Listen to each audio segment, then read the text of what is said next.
డబ్బు, అనారోగ్యం, ఉద్యోగం, వ్యాపారం, అప్పులతో బాధపడుతున్నారా? అయితే మీకోసమే మనీ మెడిటేషన్ ప్రోగ్రామ్.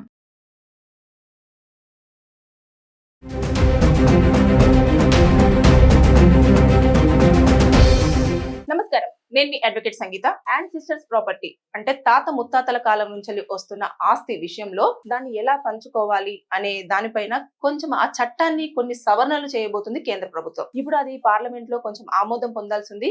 అతి త్వరలో కూడా ఆమోదం పొంది ఒక 2-3 నెలల్లో కానివ్వండి, 6 నెలల లోపు వేసుకోండి, 6 నెలల లోపు అది కనుక చట్టమై మనం ముందుకు రాబోతుంది. దాంట్లో ఇప్పుడు 2025లో ఆ చట్టంలో ఎలాంటి సవరణలు చేశారు అంటే, ఒక ప్రాపర్టీ తాత ముత్తాతల కాలం నుంచి వస్తున్న ప్రాపర్టీ విషయంలో ఏం చూడాలి అంటే, అది తాత ముత్తాతల కాలం నుంచి వస్తుందా లేదా, ఎన్ని తరాల నుంచి వస్తుంది. అలాగే ఒకవేళ ఆ ముత్తాత కనుక బ్రతికి ఉంటే, ముత్తాత బ్రతికి ఉన్నారు అనేది చూపించాలి. ఒకవేళ చనిపోతే డెత్ సర్టిఫికెట్ అనేది ప్రొవైడ్ చేయాల్సి ఉంటుంది. అలాగే విల్ ఉందా లేదా అనేది చూడాలి. అది అందరి యాక్సెప్టెన్సీ కూడా ఉండాలి. అంటే ఇది నిజంగానే తాత ముత్తాతల కాలం నాటి ప్రాపర్టీయే అని చెప్పాలి. దాంతో పాటు ఏదైతే ఉంటుందో లీగల్ హియర్ సర్టిఫికెట్ ఉండాలి, ప్రాపర్టీ డాక్యుమెంటేషన్ ఉండాలి, ఫ్యామిలీ ట్రీ ఉండాలి, ఆల్ ఫ్యామిలీ మెంబర్స్ సిగ్నేచర్ ఉండాలి. అంటే ఇన్ని సవరణలు చేస్తూ వస్తున్నారు. ఇవన్నీ మారిన పక్షంలో ఏమవుతుందంటే, ఆటోమేటిక్ గా ఇప్పుడు కొడుకు కానివ్వండి, కూతురు కానివ్వండి, ఏదైతే ఇప్పుడు ఎలా వస్తుందంటే ముత్తాత, తాత, నాన్న, ఇప్పుడు ఎవరైతే ఉంటారో వాళ్ళు, అంటే మొత్తం 4 జనరేషన్స్.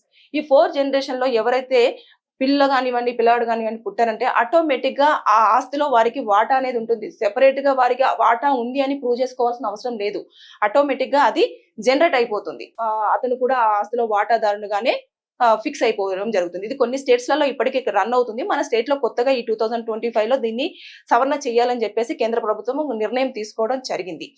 ఇవన్నీ తీసుకుంటే ఇప్పుడు గతంలో కొన్ని మితులు కూడా ఉన్నాయి. ఏంటంటే, ఇప్పుడు తాత ముత్తాతల కాలంలో అమ్మాయిలకు ఎలాంటి వాటా లేదు, ఓన్లీ ఎవరైతే మనవలు ఉంటారో మనవలకు మాత్రమే ఉంటుంది, కూతురు పెళ్ళైపోయి వెళ్ళిపోతుంది కాబట్టి వారికి అసలు ఆస్తిలో వాటా లేదు అన్నట్టు మనము చాలా సార్లు మాట్లాడుకుంటాం. కానీ ఇక్కడ అమ్మాయికి పెళ్ళైనా కాకపోయినా ఆ తాత ముత్తాతల కాలంలో ఉన్న ఆస్తిలో ఖచ్చితంగా అబ్బాయిలకు ఎంత వాటా ఉంటుందో వారికి కూడా, మనవడు కానివ్వండి, మనవరాలు కానివ్వండి, వారందరికీ కూడా 50% వాటా ఉండేది ఉంటుంది.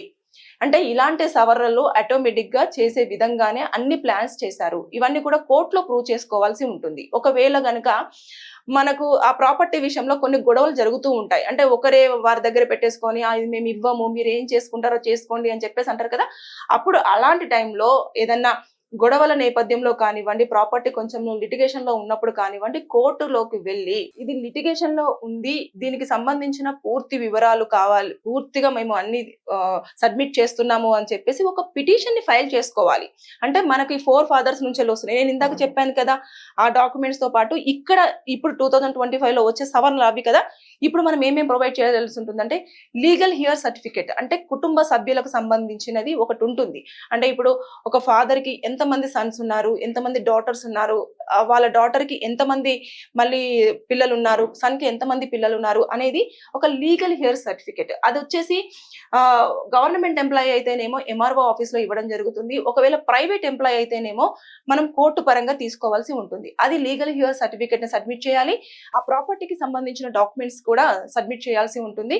ఏమైనా ఇబ్బందులు ఉన్నా, లేదంటే ఆ తాత గాని ఎవరైనా చనిపోయి ఉంటే ఆ డెత్ సర్టిఫికేట్ మాత్రం కంపల్సరీగా సబ్మిట్ చేయాల్సిన పరిస్థితులు కంపల్సరీ ఉంటాయి. ఉన్న తర్వాత మనం ఎప్పుడైతే కేసు ఫైల్ చేస్తామో అప్పుడు కోర్టు 2 పార్టీస్ ని పిలవడం జరుగుతుంది. అది నిజంగానే 4 ఫాదర్స్ నుంచి వస్తుందా లేదా అనేది మొత్తం ఎంక్వైరీ చేస్తారు. చేసిన తర్వాత అప్పుడు ఎవరికి చెందుతుంది అనేది చూడడం జరుగుతుంది. అంటే ఇందులో ఎవరెవరికి ఎంత వాటా ఉంది, ఒకరే దాన్ని వర్తించుకోవడానికి లేదు. ఒకవేళ ఆ ప్రాపర్టీని గనక సేల్ చేయాలి అనుకుంటున్నారు, ఇంకా వద్దు మనకు ఈ 4 ఫాదర్స్ నుంచి వచ్చే ప్రాపర్టీస్ ని మనం పెట్టుకోవడం వల్ల ఇబ్బంది కలుగుతుంది ఫ్యామిలీలో అనుకున్నప్పుడు, మనం సేల్ చేయాలి అని ఆలోచన వచ్చినప్పుడు కుటుంబ సభ్యులు మొత్తం మంది కూడా కూర్చొని, ఈవెన్ చిన్న పిల్లోడున్నా చిన్న పాప ఉన్నా సరే వారి సిగ్నేచర్స్ తో సహా, ఒకవేళ సిగ్నేచర్ అప్పటికి ఎలా ఉంటుందో కాబట్టి వాళ్ళ ఫింగర్ థంబ్ ఇంప్రెషన్ కూడా తీసుకోవాలి. తీసుకున్న తర్వాత ప్రతి ఒక్కరి యాక్సెప్టెన్సీ ఉన్న తర్వాతనే మనం ఆ ప్రాపర్టీని సేల్ చేయడం అనేది జరుగుతుంది. అది ఎప్పుడు కూడా లీజ్ ఇవ్వడానికి అయితే కుదరదు, ఒకరే సేల్ చేయడానికి ఛాన్సే లేదు. సో ఇలాంటివన్నీ కూడా మనము సవరణలు చేస్తూ ఇప్పుడు నేను ఇందాక చెప్పిన డాక్యుమెంటైజేషన్ కానివ్వండి, లీగల్ హెయిర్ సర్టిఫికేట్ కానివ్వండి, డెత్ సర్టిఫికేట్ కానివ్వండి, అలాగే ప్రాపర్టీ విల్ కానివ్వండి, ఇవన్నీకి సంబంధించినవన్నీ మనము ఎక్కువగా చేసుకోవాలి. అలాగే ఎప్పుడైతే మనం ఓరల్ గా ఇందాక చెప్పాను కదా, ఓరల్ గా మేము ఈ ప్రాపర్టీని పంచుకుంటున్నాము అంటే కుదరదు. అది డాక్యుమెంటైజేషన్ డిజిటల్ వైజ్డ్ గా ఉండాలి. ఈ ప్రాపర్టీని ఇగో ఇంతమంది ఉన్నారు, ఒక సపోజ్ గా ఒక 6 ఉన్నారు అనుకోండి, 6 ఇంత పంచుకుంటున్నారు అనేది డాక్యుమెంటైజేషన్ లో ఉండాలి. అది లీగల్ గా మనం ఏదైతే ఉంటుందో డిజిటల్ లో కూడా ఎంటర్ అయిపోయి ఉండాలి. ఇవన్నింటిని కూడా చూస్తూ ఉన్నారు. ఇప్పుడు ఆ సర్వే నెంబర్ కానివ్వండి, లేదంటే అక్కడ ఉన్న దాన్ని కొడితే ఎన్ని ఎకరాలు కానివ్వండి, ఎన్ని సెంట్లు ఉంది అని చూసిన తర్వాత ఎవరికి ఎంత వర్తించింది అనేది కూడా మీరు లీగలైజ్డ్ చేసుకోవాల్సిన దాన్ని ఎక్కువగా ఇప్పుడు తీసుకురావడం జరుగుతుంది. అంటే మనం ఇవన్నీ కూడా గతంలో చాలా ఇబ్బందులు జరిగినాయి. 4 ఫాదర్స్లలో వీరికి మాత్రమే వస్తుంది, వీరికి మాత్రమే వస్తుంది అని చెప్పేసి గొడవలు జరిగాయి. సో ఈ 4 జనరేషన్ వాళ్ళు ఎవరైతే ఉన్నారో వారందరూ కూడా సరిసమానంగా పంచుకునేలాగా, అందరూ వాటాదారుల్లాగా ఉండేలాగానే భాగస్వామ్యం ఉంది అన్న ధోరణిలోనే చట్టం అనేది సవరణ చేయబడుతుంది.